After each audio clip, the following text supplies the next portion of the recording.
Films in Focus with David Sterritt is underwritten by The Movie House, your destination for first-run Hollywood and independent movies, and a digital portal to the Met Opera, National Theatre Live, and special events worldwide in Millerton, New York, and on the web, themoviehouse.net. David Sterritt is the editor-in-chief of the Quarterly Review of Film and Video, contributing writer at Cineast, film professor at the Maryland Institute College of Art, Robin Hood Radio's very own critic. He joins us weekly. The films Enfant Terrible, In Silico, and Stowaway. I want to do accents going forward. Okay, by me. Okay. just wanted to put that down. Yep. All right. Well, we've got three films today. None of which actually are taking accents, but we can do our vocal accents if we want. So let me say our first film for today is called Enfant Terrible, which is my terrible French accent at work there. But Enfant Terrible is actually a movie which is all about Germany in a way. That is to say, it has a German subject. Enfant Terrible is a biopic of the very, very amazing and great German film director Rainer Werner Fassbinder. And Fassbinder, for anybody who doesn't know about him, was a phenomenal movie maker whose career flourished mainly in the 1970s. He started in the theater, and then he moved over to film in the late 1960s. And over the course of his career, which didn't go for that many years, he directed, officially the number is something, let's just say more than 40 films. And that's movies that he directed. Almost entirely, he wrote them as well. Many of them he starred in as well. And at the same time, he was producing movies for other directors and acting in movies for other directors. He had an absolutely phenomenal career, unbelievably productive, which ended when he was in his middle 1930s because a lot of this superhuman activity was fueled by drugs, and drugs killed him, again, when he was in his middle 30s. So in a way, an amazing story, in a way, a tragic story. But anyway, he had a phenomenal career. He was also, by all accounts, I met him once or twice and interviewed him once, and he was perfectly, okay. But by all accounts, he was practically an impossible person to get along with. He was really obnoxious in all kinds of ways. So Enfant Terrible is a kind of a biopic, which is to say it takes a look at Fassbinder during some of the peak years of his movie-making career, and it shows his really obnoxious, irritating behavior, and also gives some little bit of a sense of his tremendous talent as a filmmaker and a writer and all of these things. So that's what it is. If you're interested in Fassbinder, it's a movie you should not miss. If you've never heard of Fassbinder, it's a movie that would maybe teach you a little bit about him. The movie was directed by Oskar Rohler, a German filmmaker, and it gives an interesting little portrait of some of the times when Fassbinder was at his peak activities. Interesting things about Enfant Terrible. I found it a very interesting movie to watch because I'm very interested in Fassbinder. It's not a very appealing movie. It's very stylized. A lot of the sets and backgrounds and things are painted or obviously sets and backgrounds, not real places. Sometimes it's not quite clear whether we're seeing something that Fassbinder is filming for one of his own generally very low-budget movies or whether it's something in the movie that we're watching about Fassbinder. And that ambiguity from time to time is a little bit interesting. Something I had a little bit more problem with is that the guy who plays Fassbinder in the movie, a guy named Oliver Masucci, he looks sort of like Fassbinder, but he kept striking me as, again, Fassbinder starred in a lot of his own movies, so it's really, one really knows what he looks like. And I just found Masucci a little bit too large looking for Fassbinder. I was never quite convinced it was really Fassbinder. The same goes for some of the people who play some of Fassbinder's actors within this movie. Other odd little things about the film, sometimes it sort of seems to be being coy about the titles of some of Fassbinder's films. For example, Fassbinder made a movie called Whitey, which for some reason in this film is called Blackie.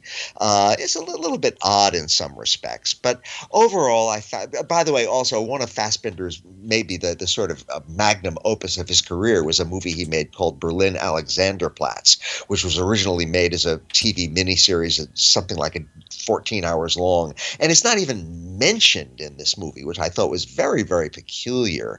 But I'm sort of talking about some of the nits that I'm picking with Enfant Terrible. I found it a very interesting movie to watch. Again, if you're interested in Fassbinder, it is a must-see. And if you're not interested in Fassbinder, or maybe have never heard of him, then, check it out. It'll give you a little insight into the life of this very great director and very obnoxious person. And some of the things that are in it that seem most outrageous really happened in real life. And so it's kind of interesting to watch in those ways. I had a good time watching it, even though, again, I don't think it's any sort of a great film. Our second film for today, Jill, called In Silico, is not a sort of fictionalized account of something real. It is a real documentary written and directed by Noah Hutton. And it's an interesting movie. The title In Silico refers to a project, a neuroscience project set up by a leading neuroscientist named Henry Markham, who announced some years ago his ambition to make a completely computerized model of the human brain. That's what he was going to do. And he called this the Blue Brain Project. Later on, it got its name changed to the Human Brain Project. And it was started way back around, I think around 2010 is when it really got underway. And along the way, Markham got this huge bit of funding from the European Commission, almost $1.5 billion to fund this thing. So a very, very ambitious project. And this young filmmaker who kind of really looked up, hero worshipped Markham, Noah Hutton, he decided this is really interesting. They've got a timeline on this. They're going to do this all in 10 years, and that would be fascinating to follow the whole thing and make a movie about this project and how it goes and the things that develop along the way. And by the end, ideally, the project will have accomplished its goal and we will have made a movie about all this. Well, big surprise. The timeline got sort of thrown out the window along the way. And in fact, to this day, as I understand it, they have not succeeded in making this full, complete model of the human brain on supercomputers. In fact, they haven't even quite completed the mouse brain part of the project. So there's a long way to go in this. And that's what's fascinating about this movie In Silico, is that it starts out with this sort of very starry-eyed view of the scientist Henry Markham and his gigantic project. And it really is a fascinating project and a hugely important project. But it turns in a different direction as it goes along, because it becomes clear that the project isn't going quite the way Markham had hoped. And the filmmaker is documenting all of this and kind of becoming more realistic about Markham and about the project. There's nothing debunking about this. It still looks up to the project and up to Markham as being remarkable phenomena in the world. But it's just kind of interesting that the movie kind of becomes more realistic about the prospects of this whole thing as it goes along.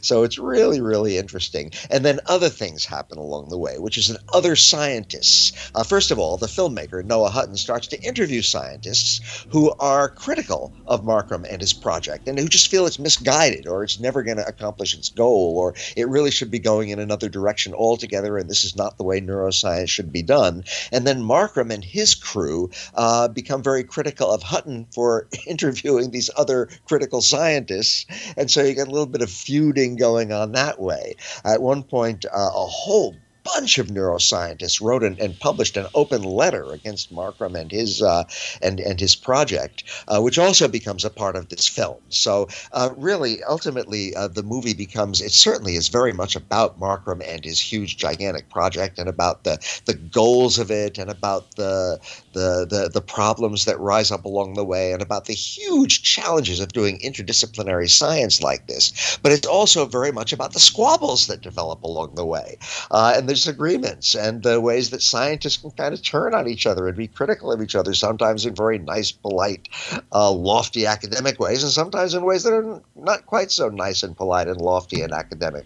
So it's just a very, very interesting human movie, as well as being a very interesting documentary about a fascinating neuroscientific project. I do have to say that the movie is well under an hour and a half long. And at a time when so many movies are so much longer than they really ought to be, it's nice to encounter a nice, tidy, economical movie like this. But it's really not long enough or large enough to really capture its subject in all of its complexity and its fascinating various different areas. So here was a case where I wish the movie had been even a bit longer. On the other hand, for what it is, the movie is very, very interesting. Again, most movies about scientific projects are about that, the scientific project and how it goes and the challenges and what they accomplished and what they discovered. And all of that is in this movie, although the project remains far from complete now.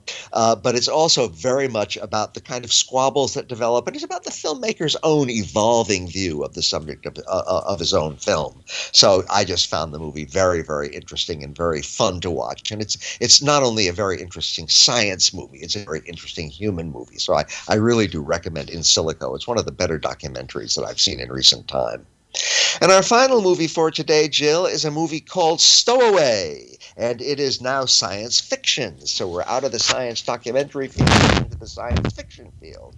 And this is science fiction in all ways. It was directed and co-written by Joe Penna, and it's a very, very nicely done movie and a very interesting movie for a science fiction film because I'm going to use this word again. It's a very human movie. It has its special effects, and it all takes place in outer space and all of that.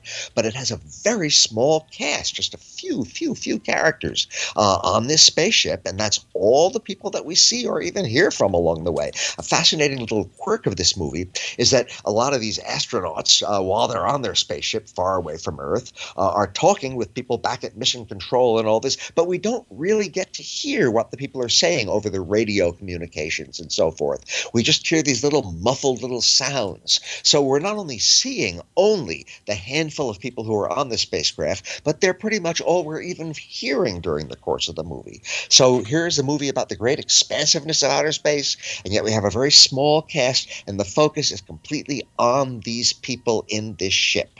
So it's really, really interesting. It goes against the grain of so much science fiction, which tends to be so large and expansive and effects-driven. This is very much an actor-driven and story-driven and personality-driven story. So what's it about? It's very similar to a really, really famous short story of the 1950s, which I remember reading when I was a kid or maybe an adolescent and being very impressed by. I remembered it all these years. The story I'm thinking of is called The Cold Equations.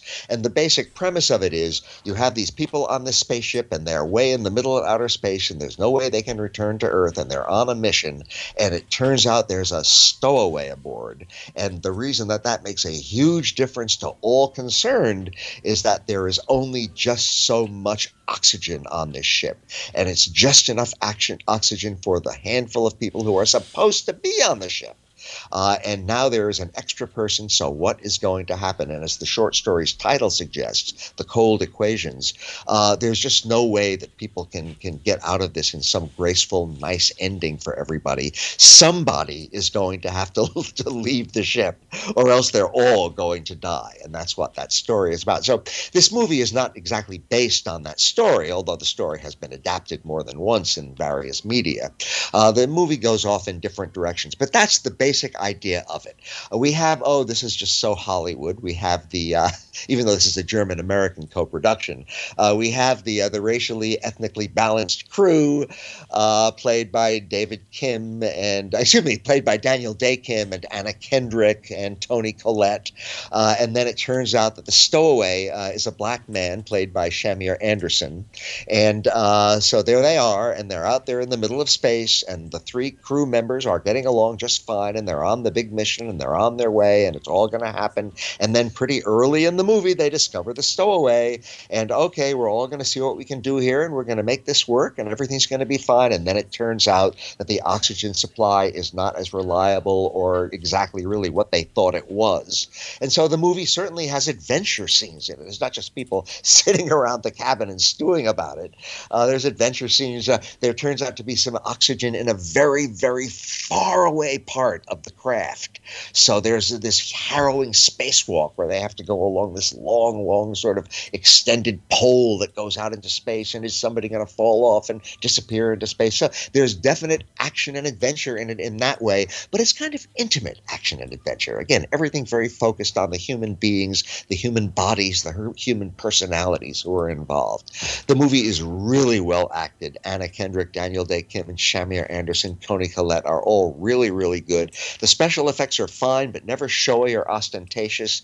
And the movie, this is a Netflix film, and that's the way a lot of people are going to be seeing it, certainly in the United States. And I think it's a movie that works very nicely on the home screen. I don't think it's a movie that demands to be seen on a great big screen in a movie theater. So I really enjoyed Stowaway. I think it's one of the better science fiction movies in a very long time. And what impressed me about it most of all was that human dimension to it. I really liked the way it focused on people rather than effects. So that is my somewhat scientific and somewhat fictional story this week, Jill. For which we thank you, as ever and always, David Sterritt. Films in Focus, the films Enfant Terrible, In Silico, and Stowaway.